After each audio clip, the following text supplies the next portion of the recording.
Oi, Book amigos, como vocês estão? Tá tudo bem por aí? Vocês estão preparados para algo suculento? Para quem caiu aqui de paraquedas, muito prazer, eu sou a Nick, sua fornecedora oficial de surtos literários, e hoje a coisa vai sugar a sua atenção. Literalmente. Porque vai ao ar um dos vídeos mais importantes da história desse canal. Finalmente irei inaugurar, esse é o primeiro vídeo da nossa série de vídeos sobre vampiros. Sim, a gente vai falar sobre livros, sobre séries, sobre filmes, sobre tudo que rola no mundo dessas criaturinhas da noite que a gente ama tanto, né? Já pega teu crucifixo e vem comigo. E para começar com o pé direito ou com os caninos afiados, tal falarmos de um dos livros que virou um dos meus favoritos dos últimos tempos. Salem Slot, do Stephen King. Gente, vocês sabiam que o Stephen King tinha um livro sobre vampiros? Porque eu não fazia ideia. Mas se coloque no meu lugar. Eu leio majoritariamente livros de romance, raramente livros de fantasia. Então, assim, não tô habituada a ler livro do King, livro de terror, livro de suspense. Então, quando eu tava no Max, no HBO Max, ano passado, e eu vi um lançamento de um filme chamado Salem Slot, eu fiquei assim, vou assistir. Daí eu descobri que era de vampiros e depois eu descobri que era do Stephen King.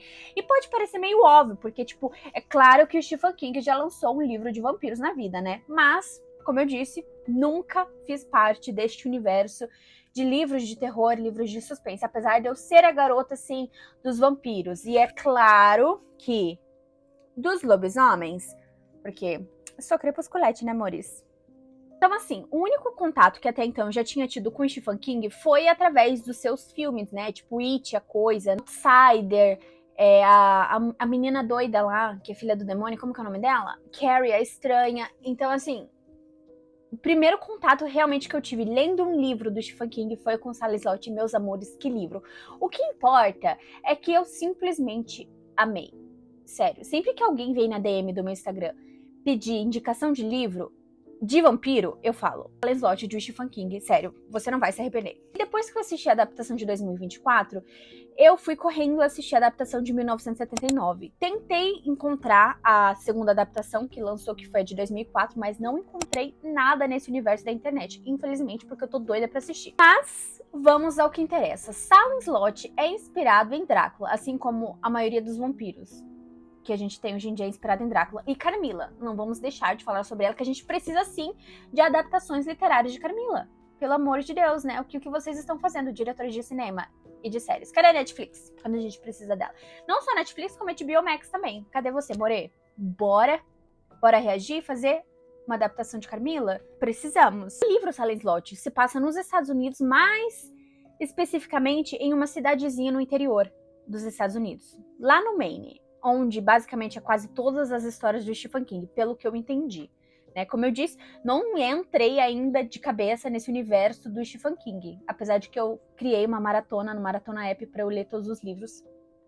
Ainda não li. Nesse livro conta a história de Jerusalém Norte, a típica cidadezinha do interior, onde todo mundo conhece todo mundo e todo mundo fofoca sobre todo mundo. Quem é do interior ou de cidade pequena sabe do que eu tô falando. Tipo assim, você dá um peido no seu quarto e do nada, lá do outro lado da rua, ou melhor, na cidade toda, todo mundo tá sabendo se o peido que você fez é fedido ou não.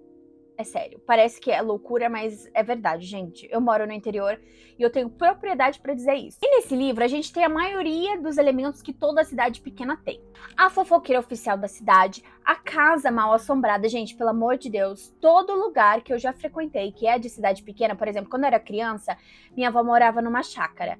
E até chegar na chácara dela tinha outras chácaras e sempre a gente tinha que passar por uma casa que estava abandonada e todo mundo falava que tinha assombração. Então, é de praxe, todo lugar que é de cidade pequena tem uma casa mal assombrada. É sério. Tem o bar também, que todo mundo se reúne, e é obviamente que a gente tem um novo forasteiro na cidade, que no caso é o nosso Ben Myers. Eu não sei como é que se pronuncia o sobrenome dele, mas volte e meia eu chamo ele de Ben Myers. Coisas da vida. Sim, ele é escritor e ele volta pra cidade. Como assim volta? Exatamente porque quando ele era criança, ele já morava em Salem Slot, só que aconteceu certas coisas que você tem que ler o livro pra saber, e fez com que ele fosse embora de Salem Slot pra, graças a Deus, uma cidade grande. Porque, gente, eu não sou hater, tá? De cidade pequena, mas, assim, não tenho as mesmas oportunidades. e as pessoas sabem mais da sua vida do que você.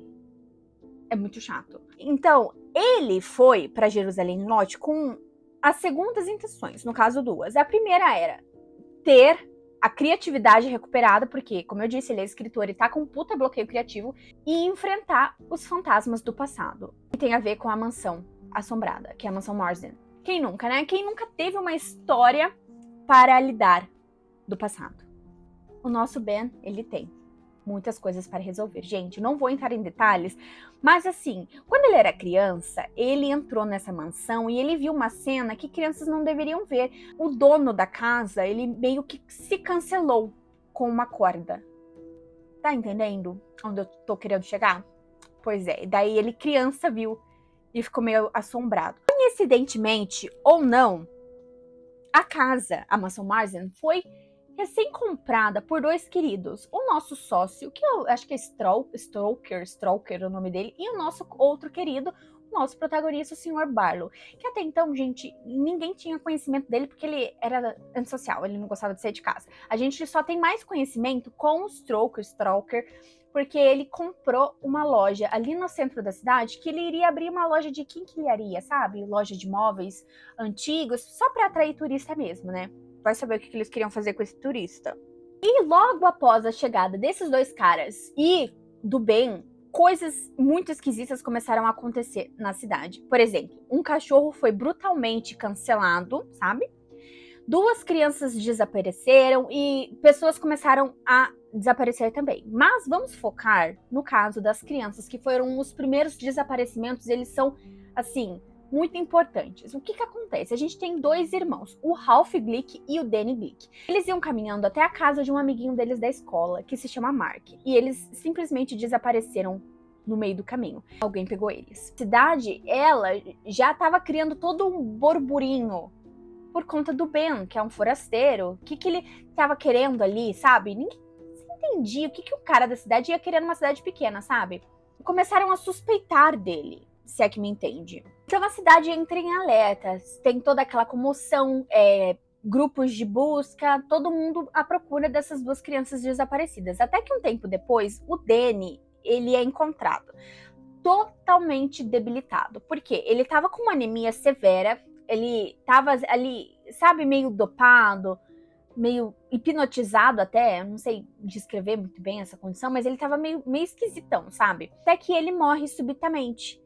E os médicos não têm explicação para aquilo, porque ele tava tomando soro, tomando remédio, não tinham exames que comprovavam que ele tinha, somente que ele tinha bem pouca quantidade de sangue no corpo, sabe?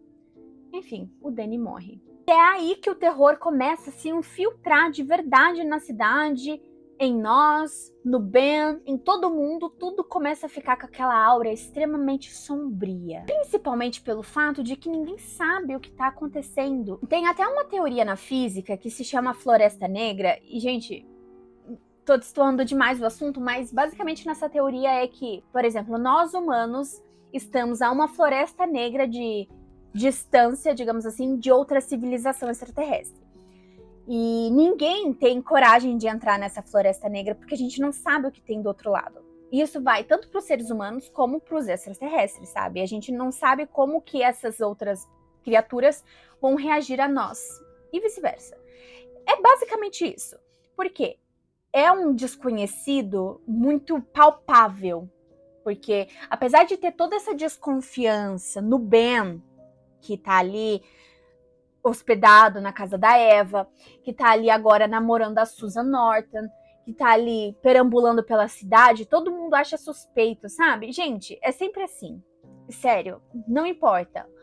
Se você mora na cidade grande ou na cidade pequena. Se você tem uma rotina fixa e de repente chega uma pessoa muito esquisita, sabe? Ali, ou no comércio que você trabalha, ou na sua faculdade, ou perambulando na rua que você mora, você vai achar esquisito, é normal. Então, toda essa desconfiança do porquê que o Danny e o Ralph morreram, porquê que o cachorro foi brutalmente morto, porquê que o coveiro, o que aconteceu com certas pessoas, obviamente a insegurança dessa cidade, a desconfiança dessa cidade ia cair para quem? Aí que finalmente a história decola. Porque a gente tem um grupo, tipo uma versão Scooby-Doo do Stephen King. A gente tem o Ben Myers. A gente tem o Mark, lembra? O menininho lá que o Danny e o Ralph iam na casa dele? Então, a gente tem o Mark, a gente tem o Matt, que é um professor da escola que o Mark estuda. A gente tem a Susan, o Dr. Cold, que é o médico que ficou responsável ali pelo Danny quando ele foi pro hospital. E a gente tem o Padre Cullingham, o grupo perfeito. Perfeito. Enfim, gente, esse grupo do Scooby-Doo do Stephen King, eles vão agora enfrentar a maior ameaça de todos os tempos, vampiros. E é óbvio que, a princípio, muitos dos personagens não acreditam que vampiros existem, gente, porque a ciência vive. Só que vai acontecendo certas coisas que eles começam realmente a acreditar que vampiros existem. E que é o mal vampiresco que tá assolando a cidade. A origem disso tudo é o nosso queridíssimo vampirão da vez, o Kurt Barlow. Gente, lembra? O tímido que não sai de casa? É o que a gente imaginava, que ele não sai de casa, mas ele sai sim, porque ele dá umas passeadinhas de noite. Ele é um ser ancestral ali, velho pra caramba. Ele se diz, em certas falas, ele diz que ele tem mais idade que a Roma ter se tornado cristã. Então, tipo, foi há muito tempo atrás. Ou seja, o nosso queridíssimo Barlow transforma a população dessa cidade em vampiros. E essa é uma das partes mais emblemáticas do livro, porque, tipo, vamos supor, a população é de 1.000 habitantes. E essa população vai diminuindo aos poucos, então é de 1.000, 900, 400, 100 pessoas. Antes era comum ver ali 1.000 pessoas andando na rua, vamos supor. E agora você não vê nem 100. Então, tipo, quem tá vivo ainda, quem é humano, vai notar a diferença. Então, em certos momentos, você vê um personagem ou um outro falando assim, nossa, cadê fulano? Ele não abriu a loja ali no centro. Ah, cadê ciclano? Tem várias cartas ali na frente da casa dele e ele não recolhe. Será que ele tá viajando, sabe? Então, isso acho que colabora para essa tensão crescente no livro, porque todo mundo percebe que tem algo errado acontecendo na cidade, sabe? Eu não vou entrar em muitos detalhes na história, porque, gente, é um livro de clichê de vampiro. Quer dizer, toda a história, praticamente, de vampiro é clichê, porque a gente sabe o que acontece. Um vampiro numa cidade pequena, você já deve imaginar o que vai ser o final dessa cidade, ou do vampiro.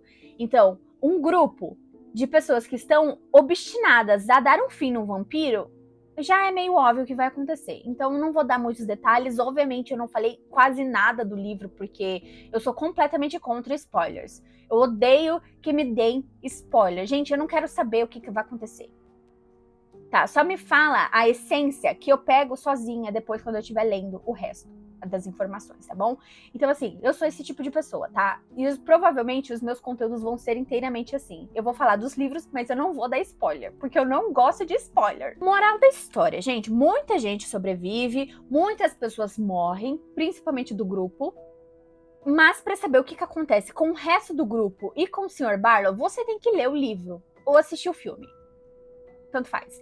Em questão assim, o que é melhor, o filme ou o livro? Gente, eu gosto dos dois. E eu sei que é muito esquisito você escutar isso de uma pessoa que lê, porque normalmente a gente prefere os livros, né? Mas eu sinto que o filme trouxe muito mais medo, muito mais uma áurea sombria do que o livro, sabe? Então, assim, eu gosto dos dois. Obviamente, no filme, a gente tem algumas mudanças de elenco, por exemplo, no livro é o Dr. Cold, o médico. No filme é a Doutora Cold. Eu prefiro a Doutora Cold. Muito melhor. Eu adoro. E sabe uma coisa que eu achei muito curiosa durante a minha pesquisa sobre Salem Slot, o universo do King, é que tem muitas pessoas que acreditam que a série da Netflix, A Missa da Meia-Noite, tem ali muitos elementos de Salem Slot. Tem a alma de Salem Slot. Por quê? É uma comunidade isolada, um mal ancestral disfarçado e aquele peso da fé misturado com o medo, entende? Alerta de spoiler. Na série A Missa da Meia-Noite, a gente tem um padre novo na ilha de Crockett. Eu acho que é assim que se pronuncia. Esse padre se chama Paul Hill, ele tá substituindo o Monsenhor Prout. Só que o padre Paul, ele é o Monsenhor Prout, só que rejuvenescido. Por quê? Em uma peregrinação que ele fez em Jerusalém, ele encontrou numa caverna um suposto anjo, tá? Presta atenção. Esse anjo, ele nunca é chamado de vampiro, mas ele tem asas Ele tem presas, ele anda à noite e ele toma sangue. Então, é um vampiro, né? E daí depois que ele encontra esse anjo, ele ali meio que toma o sangue dessa criatura, pelo que eu entendi, porque faz muitos anos que eu assisti essa série, gente. Ele fica jovem. Daí ele leva essa criatura pra Ilha Crockett e ele mistura o sangue dessa criatura no vinho da comunhão e milagres começam a acontecer. Tipo, uma cadeirante começa a andar. E isso você consegue ver no trailer da série. Eu recomendo essa série, gente, é muito boa. Mas pra concluir a história da série Missa da Meia-Noite, a cidade meio que entra em um frenesi religioso, sem perceber que por trás de toda essa desses milagres, na verdade, é literalmente uma maldição que tá corroendo a cidade de dentro pra fora. Assim como em Silent Slot, né? Que o mal entra ali pelas amizades, pela fé ou pela rotina. E daí, quando você percebe, já tá todo mundo fudido. Quer dizer, mordido, né? Voltando a Silent Slot, uma das minhas partes favoritas é a viagem de barco. Em Drácula, o Drácula, né, ele faz uma viagem da Romênia até a Inglaterra de navio. E em Silent Slot, logo no início do livro, a gente percebe que o queridíssimo Sr. Barlow, ele tá dentro de um caixote e ele foi transportado numa viagem de navio até Silent Slot, onde 2 caras foram pagos para transportar um caixote extremamente pesado à noite até o porão da mansão Marsden. Imagina que você e seu melhor amigo, sua melhor amiga foram pagos para transportar um caixote extremamente pesado à noite. 10 mil reais para cada. Vocês vão. Tá de noite, tá? A lua nem tá cheia, então, tipo, tá extremamente escuro, mal tem iluminação pública. E vocês têm que levar esse caixote pro porão de uma mansão. E no porão também não tem iluminação, gente. Então, tipo assim, imagina. Nem Wi-Fi. Lembra que eu falei da teoria da Floresta Negra? Então, tipo assim, você não sabe o que tá ali. Então, o mistério de não saber te deixa muito amedrontado. Como eu disse, o ser humano tem medo das coisas que ele não consegue explicar.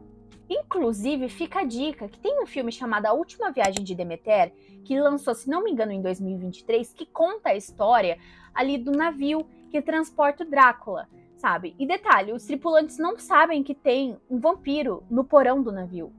Porém, tem uma coisa que eu não gostei muito em Silent Slot e em Drácula também, é o fato de que a gente não entra na mente do vampiro. Gente, eu achei isso tão chato. Porque, assim, eu li primeiro Silent Slot e depois eu fui ler Drácula. E eu esperava que eu iria entrar dentro da mente do vampiro. Eu pensei, nossa, eu vou saber tudo sobre ele. Vai ser tipo uma entrevista, vai ser tão legal.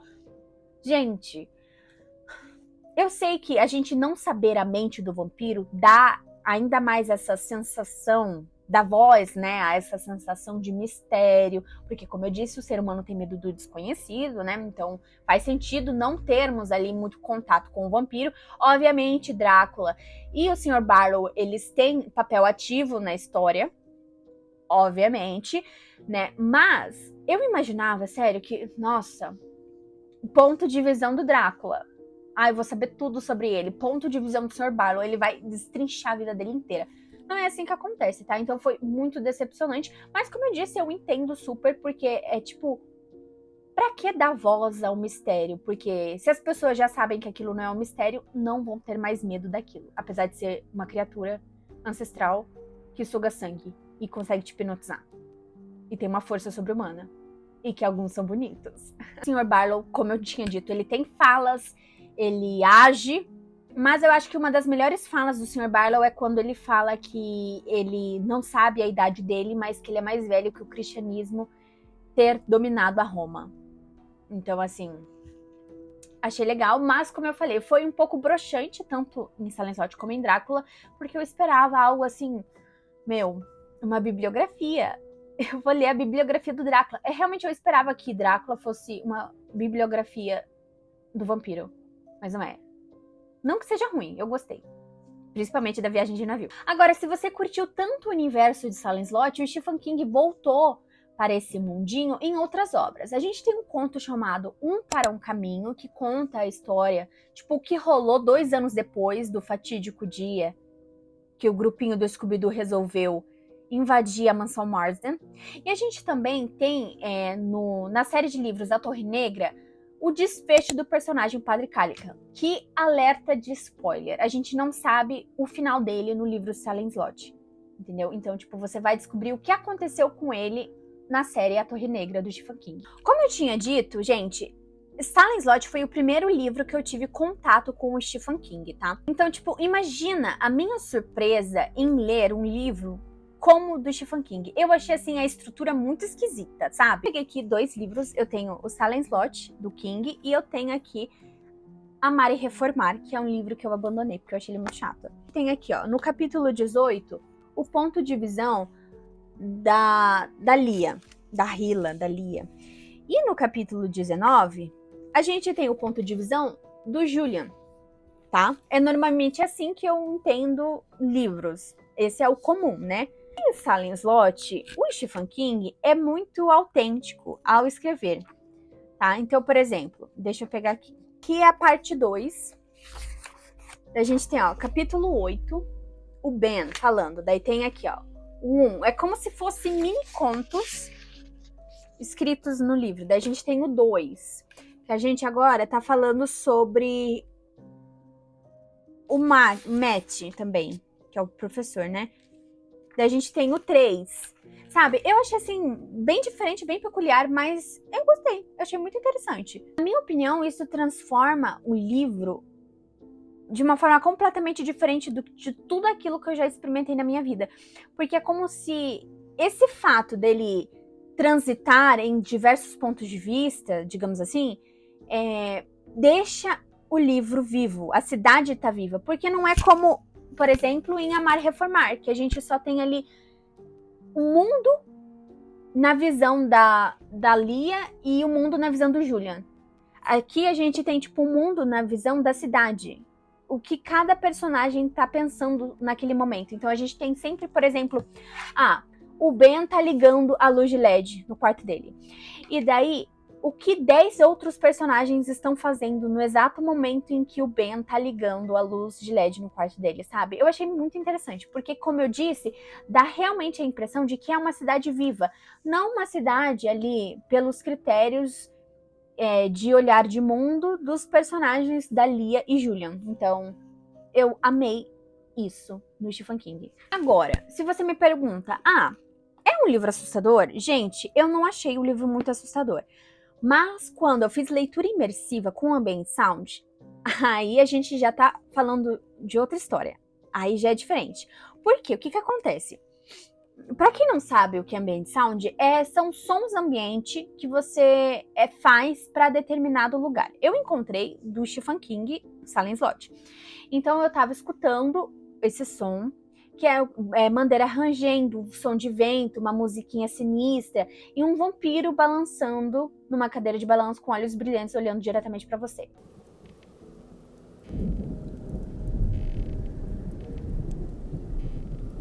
Então, tipo, causa uma áurea de assombro e terror muito maior do que qualquer outra coisa que eu já li na minha vida.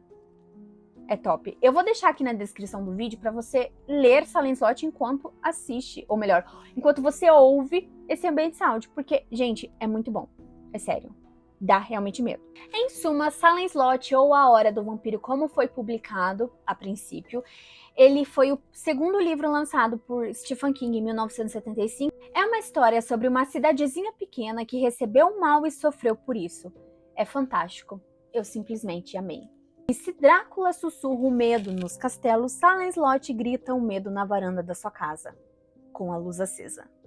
Me conta nos comentários, você já leu Salem Slot? Ou você já assistiu Salem Slot? Qual é o vampiro mais icônico da ficção para você? Se é que é possível escolher apenas um, porque eu não consigo. Curta o vídeo, não se esqueça de inscrever-se no canal, ativa o sininho, porque esse foi o primeiro vídeo do nosso quadro vampiresco. A gente se vê no próximo episódio, meus morceguinhos, e lembre-se, cuidado com o que voa à noite, porque nem todo morcego quer apenas o seu sangue. Às vezes ele quer a sua alma. Just like the ones that came before. Have you noticed anything out of the ordinary in the lot recently? Or is it something more? Let's try to find that we've been looking for. are some folks who had some kind of unusual experiences.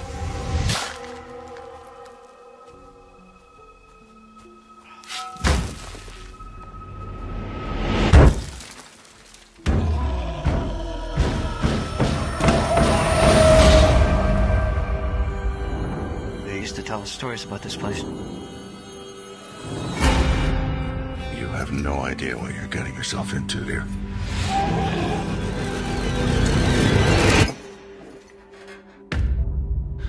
Danny, where are you? Answer me. This is not a disease you can catch. Is it something more? Let me in.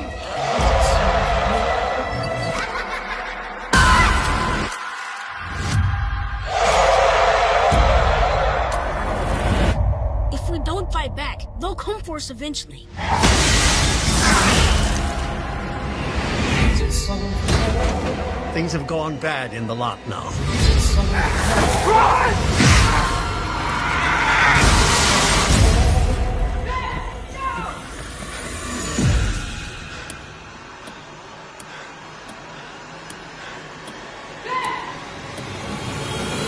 It's not safe!